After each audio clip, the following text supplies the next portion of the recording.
This is Ryan Abraham and Dan Weber, USCFootball.com instant analysis from the spring game here at the LA Coliseum.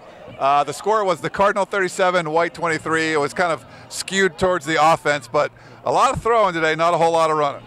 No, exactly right. And Stuart Cravens just said, hey, the fans came. They wanted to get a, was it unfair? Yeah, he didn't like the scoring, but he said, that's what the fans came for, and they got to see a good show, and they did get to see a good show.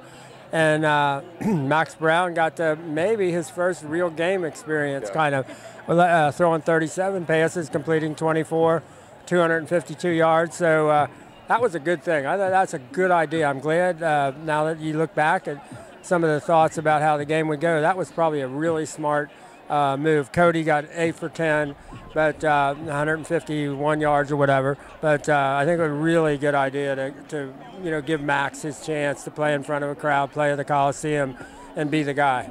Yeah, no tackling today, so it was just kind of thud. So really trying to run the football, I don't think would have been the easiest thing, and really only, with Justin Davis, the only scholarship tailback available, I guess it makes sense. But we saw a whole lot of passes in the air, and I think the receivers played well. Got Christian Tober, walk-on, got 2 touchdowns early. Yeah, I think the receivers are really pleased. I think they thought, I was talking to Stephen Mitchell, and he said, we decided Cody's a quarterback and he's a leader, but he said, we think we really need to show the way on offense as a group. And the wide receivers did just that. Yeah, if we start moving out of here quickly, they're running across the field as they've been told not to do to get to the autograph. So when they tell a crowd of thousands, please no running, they're going to be running.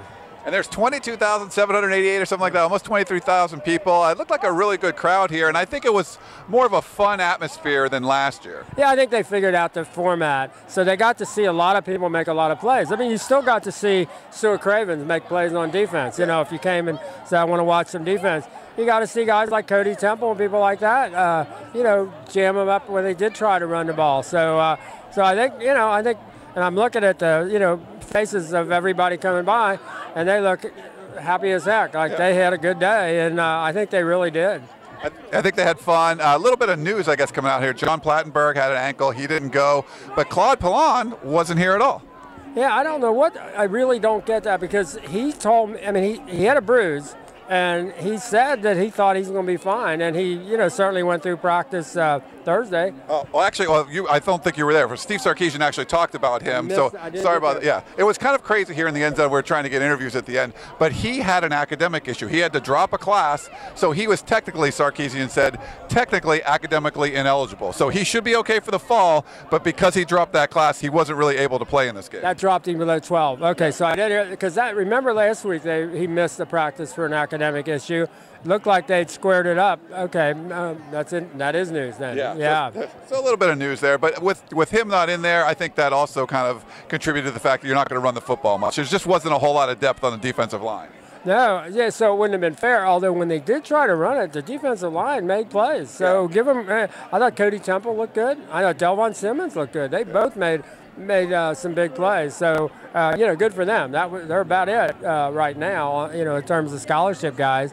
Okay, so that clears up the whole Claude thing, because it was probably more the academic issue than the shoulder bruise. Yeah, and then one last thing on special teams. Didn't see any kickoffs, didn't see any punt returns, but field goals, each kicker, Matt Bormeister and Alex Wood, both made 50-plus yard field goals today. They look good. Yeah, 4 for 4, a 51 and a 35 and a 52 and a 39, I guess, were how they broke them up between Bormeister and Alex Wood. So can't ask for any more than that. I mean, that's it is a different sense. Once they get across the 40, they're probably going to kick it. Yeah.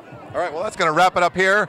The end of USC Spring Football 2015. Hope you enjoyed all of our coverage, of course, on USCFootball.com. This is Dan Weber for Ryan Abraham. Thanks to our whole team. Check out USCFootball.com for more.